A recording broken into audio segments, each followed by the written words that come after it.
Hi guys, welcome to your channel in rational English classes. आपका स्वागत है rational English classes में। प्यारे बच्चों, आज हम लोग पढ़ेंगे वॉइस का एक्टिव और पैसिव बनाने के बारे में। एक्टिव से कैसे पैसिव बनाया जाता है इसके बारे में हम लोग पढ़ेंगे। इसके पहले हम लोग जनरल रूल्स पढ़ चुके हैं, स्पेशल रूल्स भी कुछ पढ़ चुके हैं। आज हम लोग अगला पड़ाव शुरू करेंगे। आज का वीडियो बहुत इंपॉर्टेंट है, बहुत जरूरी है। यदि आप इंटरमीडिएट की इंग्लिश की तैयारी कर रहे हैं, आप अपने एग्जाम में अच्छा करना चाहते हैं, तो ये वीडियो आपके लिए बहुत जरूरी है। प्यारे बच्चों, आज हम लोग पढ़ेंगे कि कोई एक्टिव सेंटेंस लेट से शुरू हो तो उसका पैसिव हम लोग कैसे बनाएंगे। इसमें बच्चे कंफ्यूज करते हैं। इस कंफ्यूजन को आज हम लोग खत्म कर देंगे और मैं पढ़ा के और समझा के छोड़ूंगा आपको। आप मेहनत कीजिए और समझिए। जहां डाउट हो वहां कमेंट करके जरूर बताइएगा। कोई एक्टिव सेंटेंस लेट से शुरू हो तो उसका पैसिव कैसे बनाया जाता है। सबसे पहले हम लोग लेट के बारे में समझते हैं। लेट कौन सा शब्द है ये? प्यारे बच्चों, लेट एक ट्रांजिटिव वर्ब है। ऐसा ट्रांजिटिव वर्ब है जिसके बाद हमेशा ऑब्जेक्टिव केस का सब्जेक्ट आएगा, कभी भी नॉमिनेटिव केस का सब्जेक्ट नहीं आएगा। और उसके बाद जो वर्ब आएगा वो इंफिनिटिव विदाउट टू होगा। अब हम समझते हैं, लेट के बाद क्या आएगा? ऑब्जेक्टिव केस का सब्जेक्ट आएगा। जैसे लेट मी, ये ऑब्जेक्टिव केस है, इसका नॉमिनेटिव केस आई होता है, ऑब्जेक्टिव केस मी होता है। इसके बाद जो वर्ब आएगा इंफिनिटिव विदाउट टू, यानी टू गो, ये हुआ इंफिनिटिव। लेकिन यहां आएगा इंफिनिटिव विदाउट टू, यानी बिना टू का। तो यहां होगा क्या? लेट मी गो, मुझे जाने दो। लेट से शुरू होने वाला सेंटेंस पढ़ाया इंपेरेटिव सेंटेंस में होता है। इंपेरेटिव सेंटेंस में हम ये पढ़ते हैं कि जिससे order, command, request, prohibition, advice इत्यादि के बारे में मालूम हो, उसे हम लोग इंपेरेटिव सेंटेंस कहते हैं। लेट से शुरू होने वाला सेंटेंस इंपेरेटिव सेंटेंस कहलाएगा। प्यारे बच्चों, लेट का 3 अर्थ होता है। पहला अर्थ होता है प्रस्ताव करना, दूसरा अर्थ होता है आज्ञा देना, तीसरा अर्थ होता है शर्त प्रकट करना। 3 अर्थ समझ गए आप? अब हम लोग पढ़ेंगे कि जो सेंटेंस एक्टिव सेंटेंस में माने लेट से शुरू हो तो उसका पैसिव कैसे बनाएंगे। अब यहां पर सेंटेंस लेते हैं एग्जांपल के लिए। Let him write a letter, ये हुआ एक्टिव सेंटेंस का। इसको अच्छी तरह से समझ लीजिए, मैं फिर समझा दूंगा आपको। Let him write a letter, तो इसका पैसिव बनाते समय हम लोग क्या करेंगे? लेट को यहां रहने देंगे और उसके बाद यहां पर लिखेंगे a letter. Let a letter be written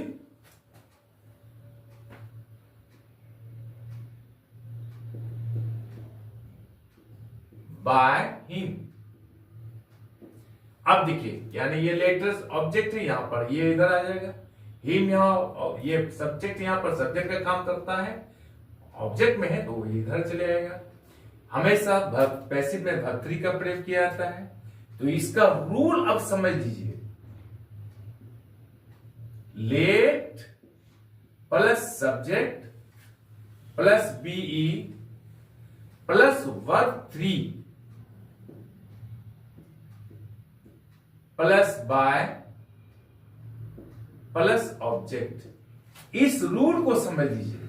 क्या यह रूल फॉलो करता है? हाँ, करता है। देखिए, लेट यहां पर रूल में, या लेट आ गया, सब्जेक्ट यहां पर सब्जेक्ट आ गया, वर्ब यहां पर बी है, यहां पर बीई आ गया, वर्ब 3 है, यहां पर वर्ब 3 आ गया रिटन, यहां पर बाय है, यहां बाय आ गया, ऑब्जेक्ट है, यहां पर ऑब्जेक्ट हिम आ गया।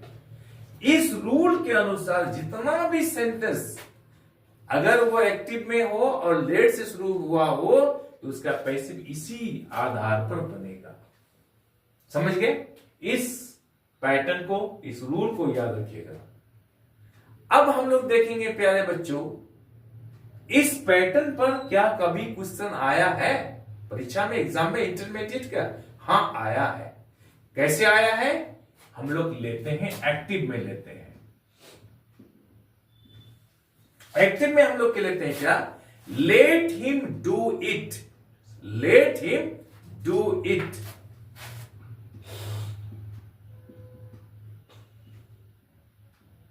ये एग्जाम में आया है। लेट हिम डू इट 2016 का और 14 का आर्ट्स में आया है। 2016 2014 सेम सेंटेंस आया है, आर्ट्स में आया है ये। तो लेट हिम डू इट। अब पैसिव हम लोग इसी फॉर्मूला के आधार पर बनाएंगे हम लोग। इससे पहले लेट दे देंगे हम लोग, उसका सब्जेक्ट देंगे यहां पर इट, बीई दे देंगे, उसके बाद वर्ब 3 देंगे, लेट इट बी, डू यहां पर है, डन रहेगा। उसके बाद बाय दे देंगे हम लोग, उसके बाद हिम का या हिम आएगा। Late it be done by him, late it be done by him. ये 2016 का और 14 का एग्जाम में आया है, इंटरमीडिएट का। अब इस रूल के आधार पर सब बन जाएगा। और कभी आया है? हाँ आया है। कब आया है? देखते हैं हम लोग कब आया है। एक्टिव सेंटेंस में आया है क्या? लेट मी डू इट, वहां लेट हिम डू इट या late me do it. Late me do it, समझ गए? अब पैसिव कैसे बनेगा? इसी के आधार पर बनेगा, सभी सेंटेंस बन जाएगा। रूल क्या है? लेट, लेट दे दीजिए। उसके बाद क्या करना है? सब्जेक्ट या इट दे दीजिए। बी देना है पर बी दे दीजिए। यहां डन है वर्ब 3, डन दे, डू है या डन दे दीजिए। और उसके बाद यहां पर क्या कीजिएगा? बाय है और ऑब्जेक्ट है, तो यहां पर बाय दे दिए। और यहां पर सब आप यहां क्या है? मी है, तो यहां मी दे दिए। लेट मी डू इट, यहां पैसिव कैसे बनेगा? Let it be done by me. समझ रहे हैं?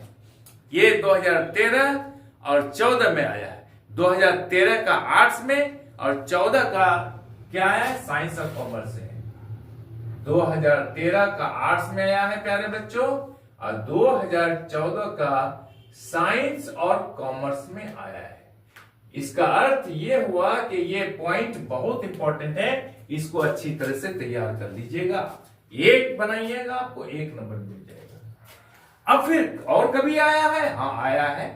कब आया है? 2017 का साइंस में आया है। 2017 का साइंस और कॉमर्स में आया है। क्या आया है?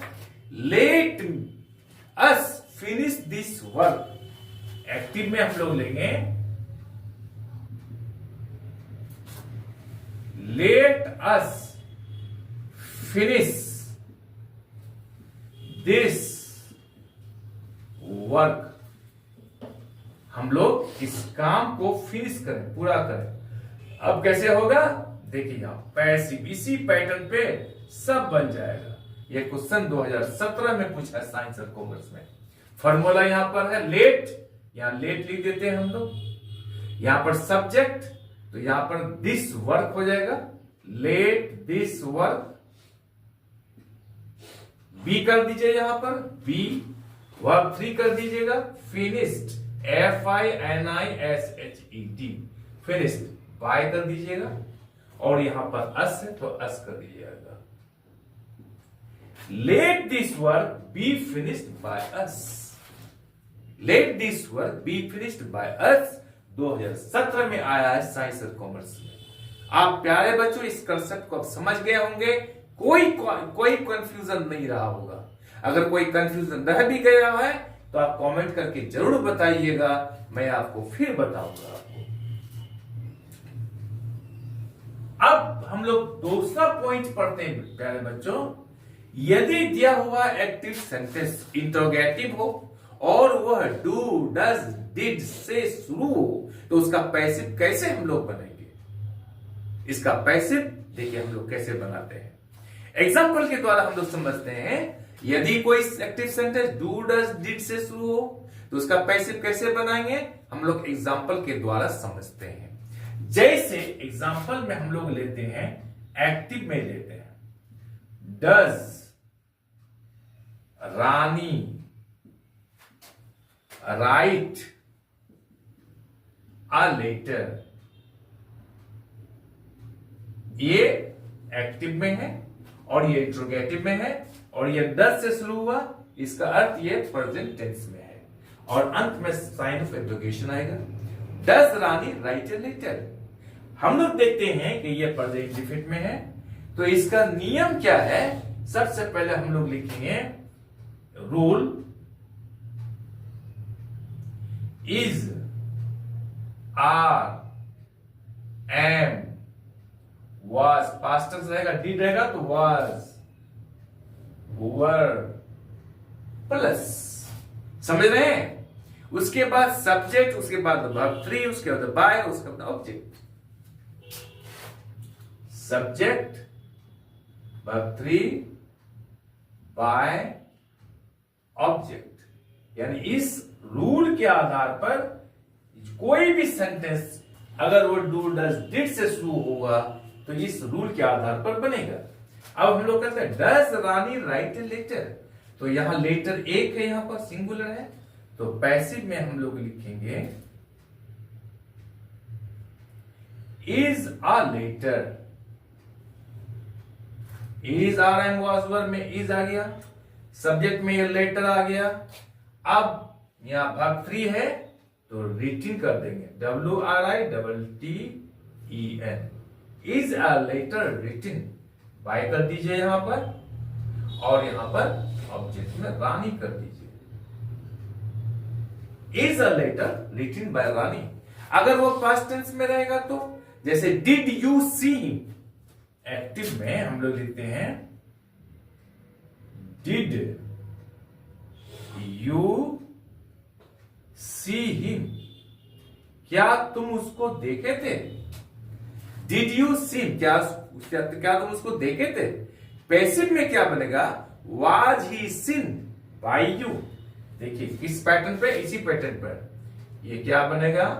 पैसिव में वाज सब्जेक्ट ही, समझ रहे हैं कि नहीं? वाज ही,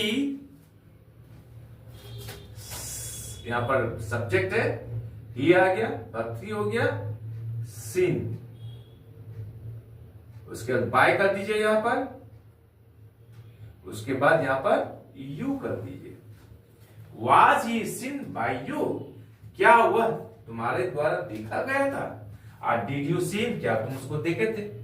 हम लोग जानते हैं कि एक्टिव से पैसिव बनाते समय अर्थ में परिवर्तन नहीं होना चाहिए, रूप में परिवर्तन होता है। तब इस फॉर्मूला के आधार पर जो भी सेंटेंस डू डज डिड से शुरू होगा उसका पैसिव बनाते समय इस रूल को फॉलो करना होगा। अब हम लोग देखते हैं कि कोई क्वेश्चन आया है। हाँ आया है, 2015 का आर्ट्स में आया है। 2015 का आर्ट्स में इससे रिलेटेड क्वेश्चन आया है। क्या आया है? Did he know her, active में आया है। डिड ही नो हर, क्या वो उसको जानता था? पैसिव बनेगा कैसे? Was she known to her, was सी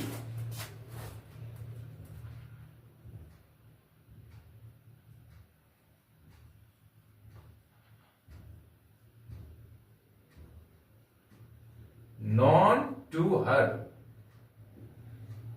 प्यारे बच्चों इस रूल के मुताबिक देखिए, was were is are am, इसमें से एक आ गया वाज, सब्जेक्ट आ गया यहां पर सी, वर्ब 3 आ गया यहां पर नॉन, अब बाय यहां पर नहीं आया है, इस चीज को समझिए।